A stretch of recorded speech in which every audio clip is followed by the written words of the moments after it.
Join us as we take on the challenge of exploring all the amazing sights of San Francisco in just 48 hours. In this video, you'll discover the iconic sights and hidden gems in and around San Francisco. The city and the surrounding areas has something for everyone, from the Golden Gate Bridge to vibrant neighborhoods and stunning natural beauty. Come along with us to explore the area over the next 48 hours. Let's see if San Francisco can be a quick weekend getaway.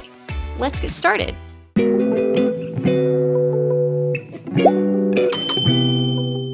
With only 48 hours to experience San Francisco, we had to prioritize our itinerary to maximize the time and ensure that we did not miss any of the must-see attractions. I'm a planner and truly believe that the key to making the most of your trip is to plan ahead. To help with this, anytime I learn of a new place that I would like to visit, I mark it on my Google Maps, so when it comes time to actually visit the area, I already have an idea of the places to visit. First things first, you'll need to get to San Francisco. For us, this meant flying across the country. Not really related to San Francisco, but we saw this really cool lightning storm on the way there, and I've never seen anything like it from the air, so I wanted to share. If you're flying in, San Francisco International Airport is your best bet. The airport is about 40 minutes from the main attractions, so you're going to want to take that into consideration when planning your itinerary. Day 1. After getting a good night's sleep, our first day started off with a trip to the Muir Woods National Monument, which also meant our first trip across the Golden Gate Bridge.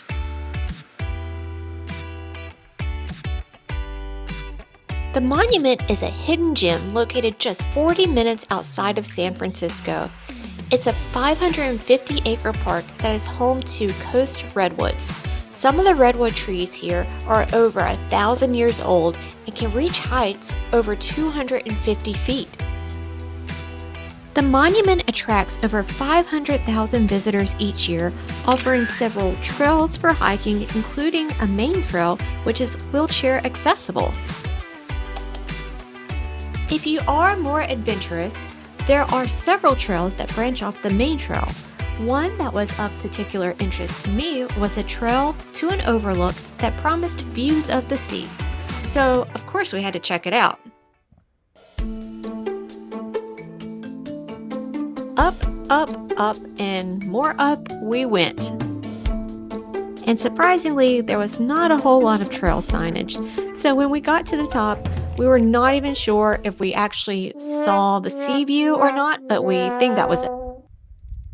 The Muir Woods was fantastic, and I highly recommend it if you have time. A few things to know though before you go: parking requires advanced reservation. I booked our parking a few days prior, and tickets for the park can be purchased on site. After the Muir Woods, our original plan was to take a tour of Alcatraz, but when I went to book the tickets a few days before our trip, they were all sold out. So our lessons learned is book your tickets a few weeks in advance of your trip. Plan B. Since we were already across the Golden Gate Bridge, our backup plan was to venture a bit further out to Russian River Brewing Company, which has one of the highest rated beers in the US. If you follow our Instagram or Untapped, you know that we love to travel around the world for beer, so this was a great replacement for Alcatraz for us. Now, if you're in the same situation that we were in, but you're not a beer fan, on this side of the Golden Gate is also wine country. There are more than 1,700 wineries in the North Bay area that you could visit. If you want to hear more about our beer adventures, leave a comment below and we'll know to make a video. As you head back into San Francisco, there are some beautiful scenic views, including the Golden Gate Viewpoint. The viewpoint is accessible by car, and there are also hiking trails that lead to the various overlooks. There are multiple overlooks along the route that offer breathtaking panoramic views of the Golden Gate Bridge, the San Francisco skyline, and the Pacific Ocean. We were there in the late afternoon, and although it was really busy, we found there to be plenty of parking. As you go across the Golden Gate Bridge to head back into San Francisco, one thing to be aware of is that there is an electronic toll. And if you're in a rental car like we were, then your toll will show up a few months later on your credit card. We finished off our day at the Palace of Fine Arts. This architectural landmark was constructed in 1915. It features a grand rotunda and a beautiful lagoon.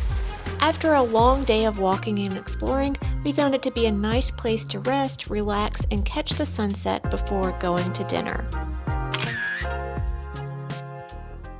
Day 2. Our second day in San Francisco was all about exploring the city. Our first stop of the day was the colorful Victorian houses called the Painted Ladies. These houses were built in the 1880s after San Francisco experienced the gold rush. If you're an 80s baby like us, more than likely you'll recognize these houses from your Friday night TGIF TV lineup. After seeing the Painted Ladies, we also had to stop by and see the actual Full House house. The Tanners don't live here, but the house does belong to a family, so if you visit, please be respectful to their privacy. Next, we headed to Fisherman's Wharf, one of the city's most popular tourist attractions, but along the way we decided to take a drive down Lombard Street, known as the crookedest street in the world. The street was designed in 1922 to reduce the steepness of the hill, making it safer for vehicles. Today, it draws thousands of visitors each year who come to walk or drive down the street. If you opt to drive down the street, you must be attentive. While there are sidewalks, there are many pedestrians who will stand in the middle of the street, completely oblivious to traffic. Now, back to Fisherman's Wharf. This bustling waterfront district is home to seafood restaurants, street performers, and stunning views of the Oakland Bay Bridge. If you were to take a tour of Alcatraz, this is where you would catch the boat to hop over to the island. The most popular attraction at Fisherman's Wharf is the resident sea lions at Pier 39. The sea lions began taking over the docks in the late 1980s after an earthquake disrupted their natural habitat. Their playful behavior and interactions are fun to watch and even get the human crowds to play along.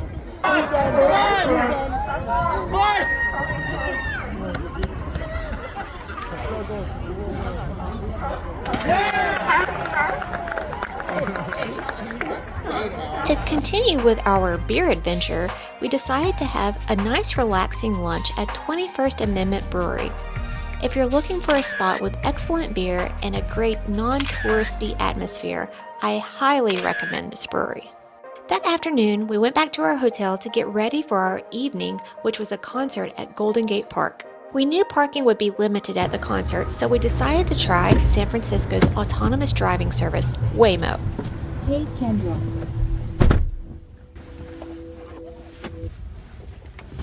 Hello, from Waymo.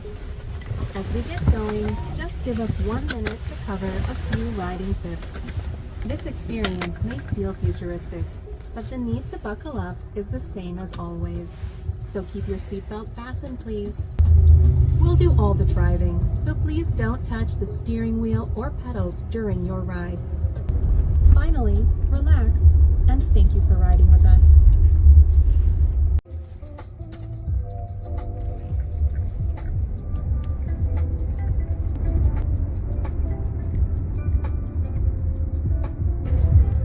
And it's so smooth. Like, it's not like I feel like it's gonna do something stupid.